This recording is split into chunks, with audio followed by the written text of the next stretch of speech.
বাবা হুম। একটা এসি কেন তো গরমে থাকতে পারছি না।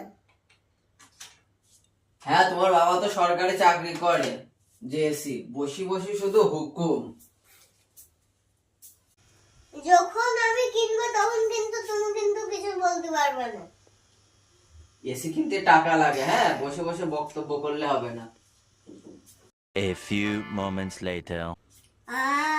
প্রাণটা পুরো জুড়িয়ে গেল, কি ঠান্ডা। হ্যাঁ, এসি কিনলে কি করে? এমআই তে 1000 টাকা দিয়ে কিনে ফেলছি। প্রতি মাসে তো ইএমআই টা কে দেবে? হ্যাঁ, ইএমআই টা কে দেবে প্রতি মাসে? এমআই কে দেবে? এমনি 3 মাস না দিলেই এমনি এসি খুলে নিয়ে চলে যাবে। হ্যাঁ, তাই? 3 মাস পর এমনি পয়সা চলে আসবে। আরে মানিক, তোর তো খুব বুদ্ধি। নে নে নে, এসি নাম্বারটা বলো, একটু বাড়িয়ে দে। আরে বাহ, বাড়িয়ে দে, বাড়িয়ে দে, বাড়িয়ে দে। ঠান্ডা।